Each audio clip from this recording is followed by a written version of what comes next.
What's going on, everybody?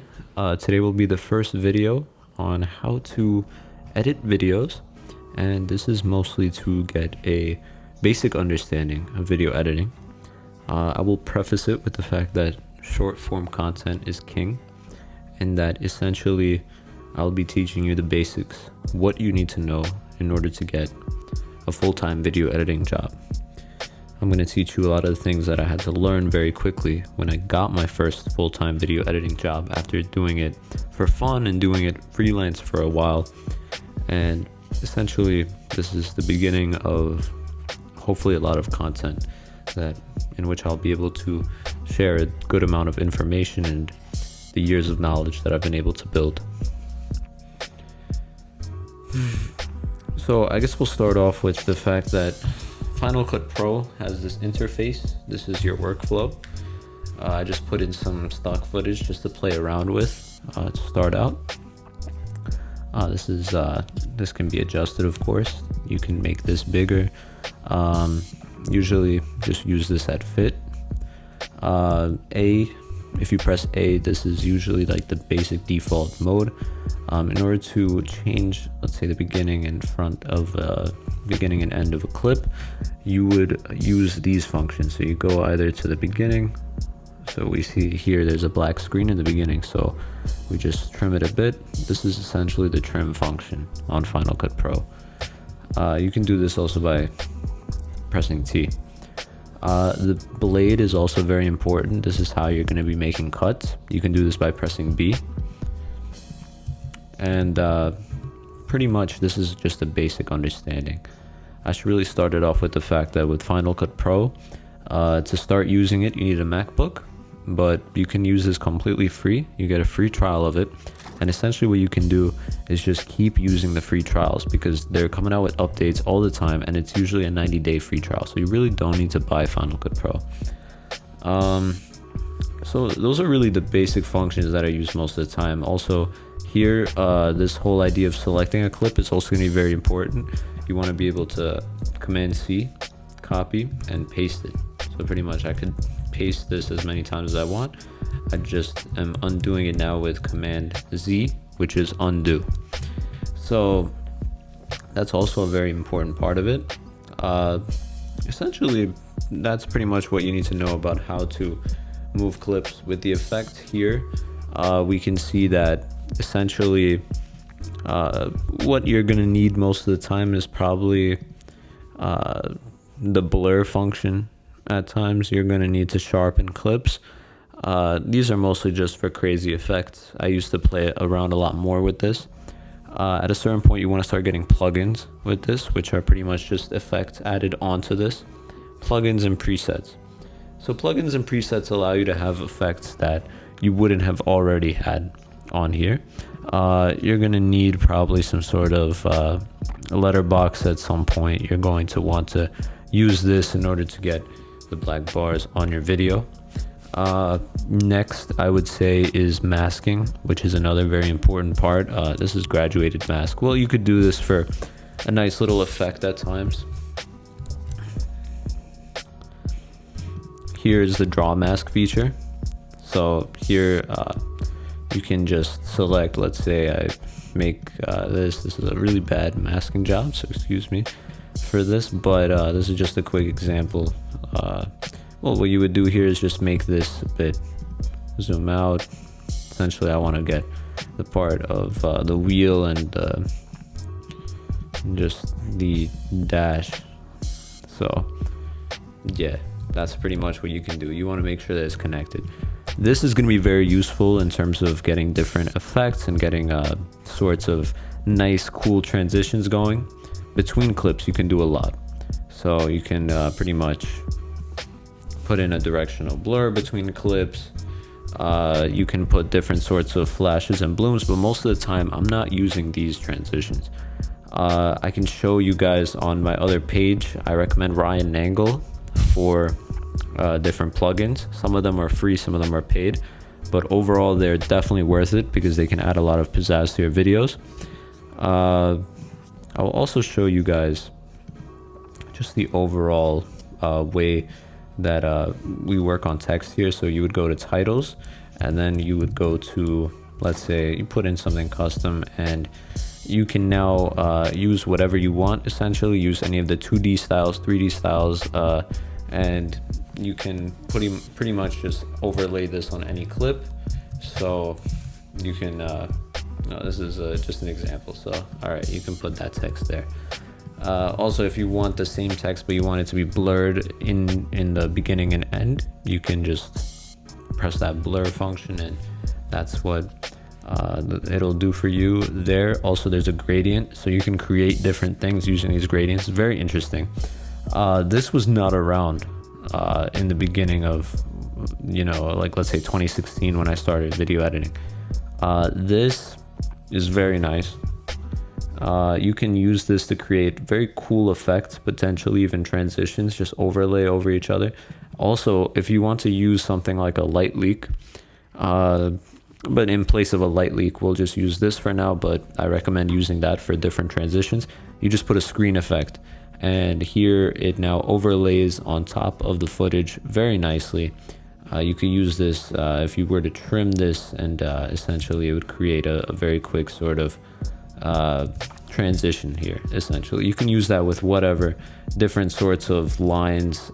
This is interesting because I don't really experiment much with this, but it is very cool. Here you could just do a quick little transition. Also, that's going to be another important part of this. You're going to want to be able to zoom in and out. You can use that, do that using the trackpad, or you can press Z and just click. So, and then to zoom out, you would just Option Z and then get out, or just use the trackpad.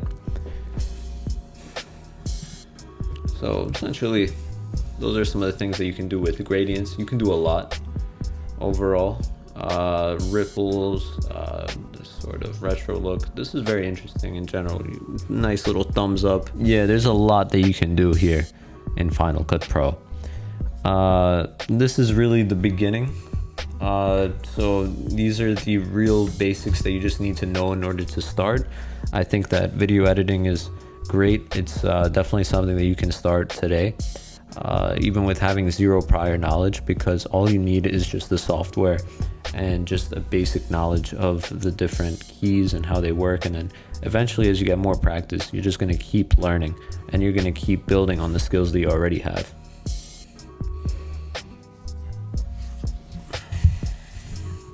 So when I got my first full-time video editing job after creating a portfolio of edits that I made for fun, essentially one of the main things is you're going to want to know how to overlay this. So this would be Command Control V after you were to Command C this.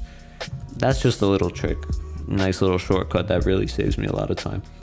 Next is, let's say you're going through a audio script. You want to be able to take the names out of that audio script. You can use ChatGPT for that, but you can essentially take the names out of there, and that's going to save you so much time, because pretty much having the names lined out. So let's say this depends on the type of work that you're doing, but most of the time with social media and most of the videos that you're going to be making, it's going to hone in on a few names, on a few main topics. Always, there's always going to be some sort of main idea in every video that you're working on. So you want to get ChatGPT to essentially take all of those edits, take all of those texts and edit them out of the video in chronological order. Then once you have that, you want to essentially create a list of texts. So we would have a custom. Oh no, yeah, right here. We would just have this, and you would want to copy and paste this, and then pretty much you would just take from ChatGPT exactly the names or the main ideas in chronological order. That would save you so much time, because I used to manually put in a lot of the names. You would have to read every script as it was given to you, try to align it with the voiceover, and it would just take a bunch of time. But now you can take out names in chronological order faster than ever before, thanks to AI. So you want to create systems of these sorts of texts. So let's say I want to create subtitles too for a video. This is like not the most aesthetic way to make them, but I'll show you what works for me. Show you right here. So you put this here underneath. You can put this, I guess, over here. Make this no, not super small. This would definitely look better on a vertical video, which I assume most social media content is currently.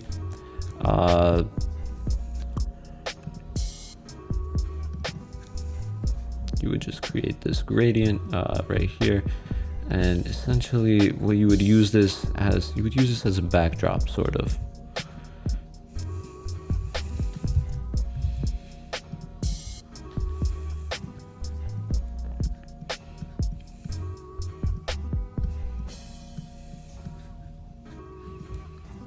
So now that I have this, I'm just gonna start again with this. Yeah, actually you only need one of these. So this would be a nice little thing to have here. Essentially, let's say you have a vertical video, you just put this at the bottom, and then essentially you have your subtitles. So we can say that.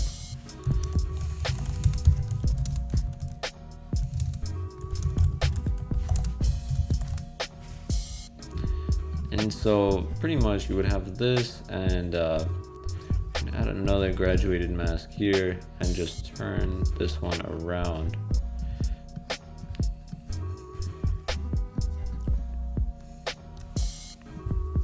So essentially that's like a quick way to just make subtitles. Make sure that there's a drop shadow applied to that text there.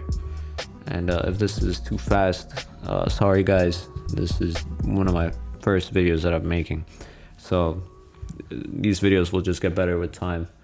But I really just want to share a lot of the knowledge that has helped me make these videos. So even if it's not perfect, we're gonna work with what we've got. So essentially, this is one of the quickest ways you can make subtitles. You could even do this on multiple sides, so that then this is pretty much blank on the sides. So I mean, you could play around with this. In reality, what I'm going for is that it's only in the middle. Yeah. In this way.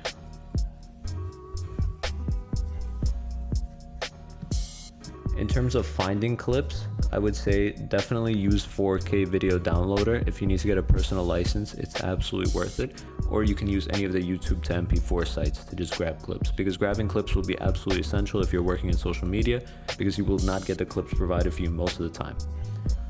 Lastly, just to finish this video, I would say that there are many nice to haves when it comes to Final Cut Pro, but they're not essentials. For example, people always say that in order to optimize your workflow, you need to import footage just as proxy media or into this area here first, into the library as clips, and then take it out from here and then cut from here. Honestly, sometimes it's better just to take straight from your Finder, put it in here, and then just trim from there, because that's sometimes going to be a lot faster than having to go through this and find the exact moments that you need and then put it all together. It takes a lot of time. Also, doing everything the optimized way is not always best, especially if you're trying to learn video editing very quickly. There is a lot of different needs that will come up when you're video editing. Some projects you're just going to need to do subtitles. For example, if you're working with a startup, they're going to sometimes ask you to do some sort of subtitles, or just overall match the font to their company as well. They'll give you a list of exactly what you need to do for the video, but most of the time it's going to be either subtitles, cutting together testimonial, things of that nature. For sports brands, you're going to have to make highlight videos, you're going to have to make compilations, you're going to have to put together scripts with voiceovers. So I would say get comfortable very quickly with that, as quickly as humanly possible. There are pluses of working with Final Cut Pro as opposed to Premiere. And I feel like one of those pluses is that it's pretty easy to pick up and just get a free trial of, because Adobe is quite stingy with the subscriptions, and it's going to be a pain sometimes just to pay that $10 a month, especially if you're making nothing from video editing. This is pretty easy to just get a free trial of, create systems that will serve you, organize names, go with videos, especially you want to be able to match the script and voiceover to exactly what's going on the video. So we're going to go further into that in future videos, but that's key for short form content, because the first 30 seconds are always going to be key in short form content, long form content, whatever. But we're not editing movies here, we're editing social media content. So you just want constant sort of attention grabbing moments. And pretty much when you have the systems in place, you can tailor your video editing to different needs of certain clients. And hopefully this resonated with you in some way. Thank you so much for watching to this point. I can't wait to help you guys further. Helping you guys find a full-time video editing job is really the goal with this channel. So I will continue to give you guys examples and teach you guys more. Everything that I wish that I knew when I was starting video editing, and understanding just the potential of where this can lead is so key. And so that's why I would just love to give you guys hope and say, look, building this skill is absolutely possible. Just keep going, keep working on the fundamentals, pretty much mastering, just pretty much working with clips, putting it together with voiceovers and scripts, and yeah, that's pretty much it.